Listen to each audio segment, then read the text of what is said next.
On, my friends? My name is Scooby Ingles. I'm a leadership and transformation coach, a father of four, and a U.S. Army veteran. And today I'm coming to you to talk about a great man, an extraordinary leader named Abraham Lincoln. He was the 16th president of the United States, and he also prevented our nation from separating and kept all the states intact under one flag. All right, so I want to get started, but first, a little admin. So as you come in the chat, if you're watching the replay, please use hashtag replay. And if you're following along on the live broadcast, please tell me where you're watching from. And also, what I would like for you to do is tell me one of your favorite extraordinary leaders or an example of an extraordinary leader that you admire, that has characteristics like I'm getting ready to describe. And if you've been following along all week, you know the characteristics, you know the components of extraordinary leaders. And so if one of these extraordinary leaders of yours has one of these components, please put their name in the chat so I can take a look at them. I would love to dig into that a little bit, and maybe I'll do a live broadcast on them and feature that extraordinary leader on my podcast called True Success. So without further ado, let's get started in today's broadcast. Daniel, Mark, Chris, Edwin, Drew, and Justin, thanks for joining the live broadcast. And also Bob, who just popped in. One of my favorite extraordinary leaders is Abraham Lincoln. And that's probably no doubt in all your minds at this point, because I've talked about him often.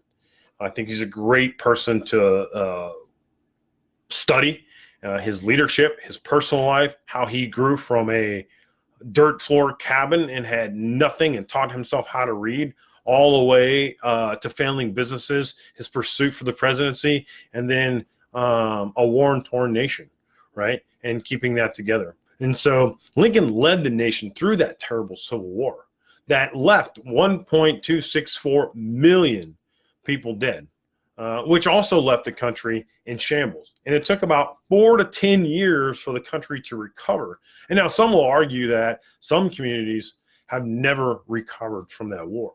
And while men and families returned after the war to rebuild their communities, some were never able to finish and return the community back to the prestige it once was before the war. And so some of the communities were left in ruin, and others struggled due to the opposition. And no leader after Lincoln had the clarity of vision and the influence to overcome the obstacles to accomplish such a monumental task. Unfortunately, with his assassination, we would not see his vision become a reality.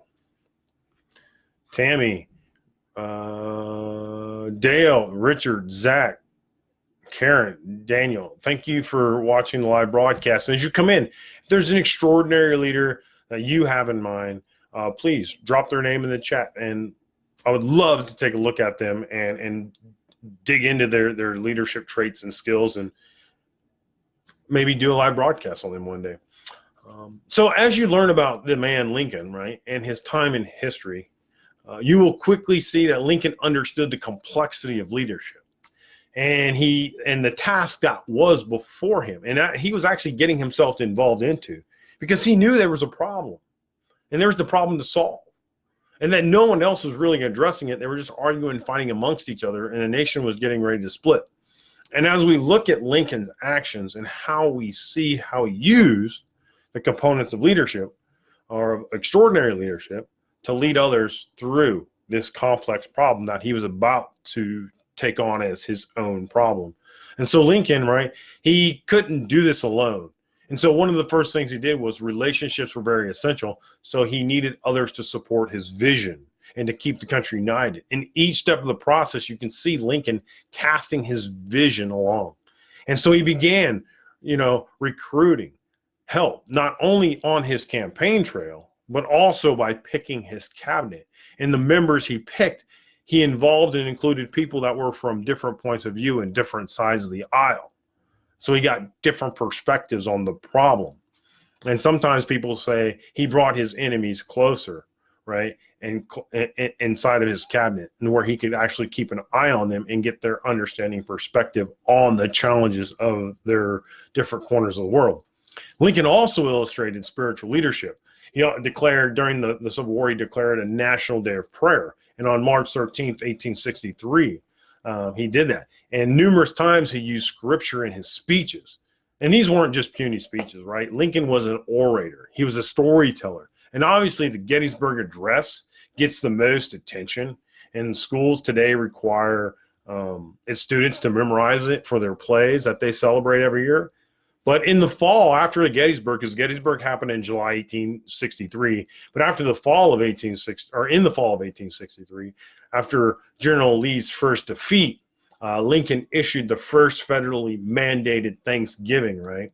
And this is what he had to say when he mandated that. He said, "I do therefore invite my fellow citizens in every part of the United States." So remember, this is a Civil War, so he's inviting everybody, right? Not the North, not the South, every part, right? And also those that are at sea and those who are sojourning, see, the citizens who fled the country who are in foreign lands, the citizens who are sojourning in foreign lands, to set apart and observe the last day of Thursday of November next as the day of thanksgiving and praise to the beneficent Father of who dwelleth in the heavens. And so that shows Lincoln's spiritual leadership right there. Trying to use that to unite the nation, to bring peace, to bring people home under one flag, under one God. Remember, one nation under God. And so Lincoln was a hands-on commander also. He's a hands-on, well, because he's the president, he's the commander-in-chief. And so when Confederate troops attacked Fort Stevens in July of 1864, he chose not to evacuate Washington, D.C. So General Grant had dispatched an iron warship up to Lincoln in D.C. down the Potomac, and two battlefield-tested divisions of the 6th Corps got off the ship, and Lincoln was supposed to get on and flee, but Lincoln chose not to. So Lincoln's attentiveness, right, to the details of war and his involvement in every part of the process, understood the implications of a nation being attacked at its heart at Washington, D.C. Remember, that hadn't happened since the British invaded and burned down D.C. 50 years prior. And so he understood the complexity of that situation. And so he led those two divisions to Fort Stevens, which is just right outside of D.C. And he used his strategic leadership in that situation, which actually almost got him shot by a sharpshooter. And I actually visited that site when I lived in D.C. for 4 years. And so I visited many of these ramparts and trenches and other things that have been dug around D.C. And a lot of them are still there. They exist and they've been preserved. And it's pretty cool to go see those areas. So I actually got to see that place and the monument that's in place, signifying that Lincoln was probably the first president since Madison who was that close to war. And was on the front lines, and actually an invasion in the United States. And so Lincoln also developed a very personal passion for his problem. And from that passion, a vision of hope for the future was born. Now, this was amidst criticism, and he had threats on his life every day. There was grumbling going around him in his cabinet and Congress, and the difficulties of war. And also, he was dealing with the difficulty of his personal life. And we all know what he went through in his personal life. He lost 2 children. His wife was, mentally ill at the time and depressed. And so Lincoln stayed the course, right, and displayed an unwavering commitment to a vision of a free nation and a united country. And his selfish leadership showcased, right, a depth of extraordinary leadership like we've never seen before. And we probably never will, because he was a very unique, extraordinary leader. And unless this nation comes down to civil war again at some point in time in history, we probably won't see a leader like that ever again, because extraordinary leaders come in extraordinary times. Patrick, Michael, Jimbo, Megan, Rick, Juvie, and Lori, thank you for joining. Tammy says varying authentic perspectives are so about. Yes, they are very so. And that goes to Lincoln choosing his cabinet. And so thank you for leaving that comment, Tammy. I appreciate that. And Edwin says he's from Newark Liberty Airport. So, hey guys, this is Kirby Ingles. I'm a leadership and transformation coach, a father of 4 and a U.S. Army veteran. I got to sign off. I'll see you tomorrow.